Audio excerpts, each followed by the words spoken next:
الرحمن الرحيم قدومي كحجينك لبعض برلمانك مدنياشا قلياشا وزيرada برلمانك مسؤولين تكلا دوان الدولة مسؤولين تدقن اسمدا iyo uqaasha iyo akhyaarta kale ganacsatada halka fadhida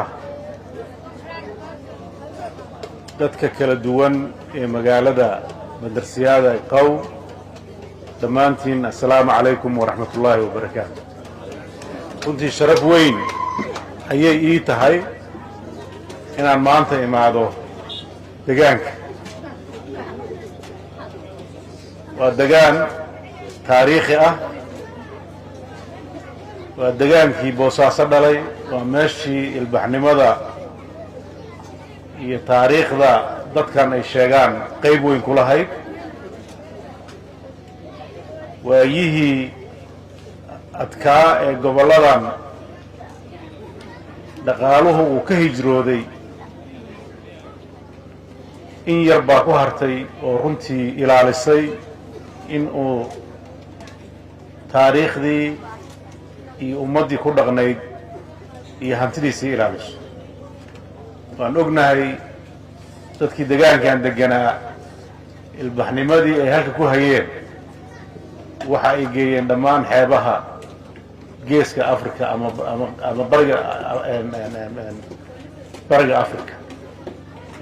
deegaankan dadkii deganaa waxay degan yihiin dhammaan deegaanada kale ee Soomaaliya xeebaha Muqdisho Kismaayo waxay degan yihiin Mombasa waxay degan yihiin Dar es Salaam waxay degan yihiin Uganda waa taariikh runtii dadka deegaankan Puntland ay ku faanaan safarkayga halka waxa ugu muhiimsan ilbaxnimadii hantidii tagtay in dib loo soo celiyo halka waxaan fariin uga farayaa dadka deegaankan deegaanadaas jira aan ogahay ee hantida badan in deegaanadan dib loo maalgeliyo oo dib loo nooleeyo oo taariikhdii iyo magacii iyo ilbaxnimadii dib loo soo celiyo haddii shalay siyaasad xumo dawladihii markaa jiray isticmaalka ugu horeeyeen ay sababeen in dhulkan laga guuro siyaasadda Puntland waxa ah in dib dalkan loo camiro dadkiisu camiraan waan uga mahad celinayaa go'aankaas gudoomiyaha deegaanka uu halka ka sheekeeyay iyo dadka halka waliba qayb ka mid halka jirta inay goosteen inay bilaabaan inay taariikhdii dib u soo celiyaan dabcan waxay ku bilaabatay dadkii ku haray in dhinaca nolosha laga saacido iyaga iyo dawladda go'aankaas la qaatay haddii ahaan lahayd adeegyada bulshada iyo tacliinta iyo caafimaadka laakiin waxaan rabaa mar labaad inay ku daraan magaaladii waa aasaasantay noloshu waa bilaabatay waxay u baahan tahay maalgelintii ka maqnayd marka in dib loogu soo celiyo waa dhul qurux badan oo aan rajaynayno insha Allah safarkan safarka ku xiga inaan waqti gelino sababta kalifi karta in ay magaaladu dhinaca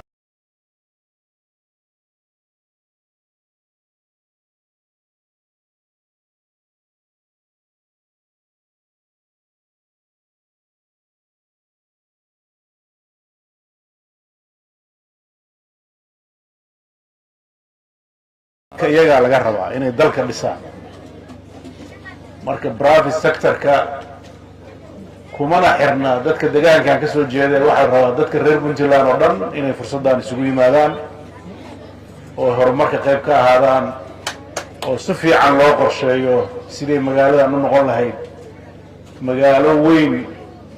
oo kaayo ku haysa magaalada ganacsiga ah oo waxaan rajaynaynaa Boosaaso labada dhinac inay u kala fido dhinacna ay u fidaan dalxiiska iyo kalluumaysiga dhinacna warshadaha iyo khayraadka kale marka labada daraf ilaa qow iyo mareere aniga ma oranayo magaalooyin badan oo degmooyin ah la sameeyo laakiin waxaan qabaa degmada Boosaaso iyada naftirkeeda xaafado waaweyn yeelanaysa marka waxa maamul loo sameystaa waa in adeeg bulsho lagu helaa marka adeeg bulsho haddii la helayo magacyadan kale waxay soo kordhinayaan oo nafle anigu ma arko laakiin waxaan rabaa magaalada Boosaaso inay xuduudeeda halkan ay gaarta oo magaalo camiran oo bulsho badan bulshada conjectionka ay isku dhex jirta inay ku kala fido hareeraha deegaanada magaalada oo ay ka mid tahay meeshaan halka joogno marka waxaan rajaynaynaa qorshayaashaas in si fiican loo qorsheeyo waan dareemi karaa reeraha iyo garashadiisa iyo reer walba inuu meel gaar degmo ka dhigto laakiin dhibaatay noo keenaysaa mustaqbalka fog awooddeennay kala qaybinaysaa wax soo saarkeennay halis u tahay maamulidda dalkay dhibaato ku tahay marka waxaan rabaa waxaa lagu tartamayo inay tahay xaafado kala qurux badan oo kala qiimo badan oo fursaduhu ka kala fiican marka tartanka u furan hadda bandarsiyaada waxa weeye inay isku qorshayso magaalo soo jiidata indhaha caalamka inay saa isu qorshayso annagana waa kala shaqeynaynaa haddii ilaahay safarkeennana kaasaa saldhigu ah waan rajaynaynaa xeebaha quruxda badan ee leedahay iyo jawiga fiican oo annaga ruuxaddeenna maanta aan dareemayno in dadku ay nala dareemaan oo fursadda ay ka faa'idaystaan wixii warbixinno ah intii hadda dawladdu qabatay ee la soo gaaray iyo bulshadu inta ka dhiman iyo qorshayaasha mustaqbalka insha allah kulamada gaarka ah ayaan u daysan doonaa waad mahadsantihiin waan ka mahad celinaynaa sida wanaagsan aad noo soo dhaweyseen waa ku faraxsannahay inaan nimaanno waana noogu jirtaa qorshaha inaan booqanno magaaladii qadiimigeed naftirkeeda taariikhda waxayna ka mid noqonaysaa goobaha taariikhiga ee puntland iyo soomaaliya iyo caalamka uu leeyahay si gaara ayaana loo maamulayaa sida meelaha taariikhiga loo maamulo waxaa golaha wasiirada ee dowladda puntland ay ansixisay nidaamka lagu maamuli doono waxyaabaha aahaarta ah ee puntland leedahay oo ay qow ka mid tahay iyo magaalooyinka kaleeto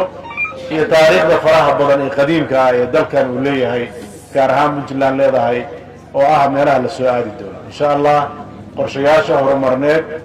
wasaaradihii way joogaan si mugland insha allah muddada aan halka joogna diiradda u saari doonaa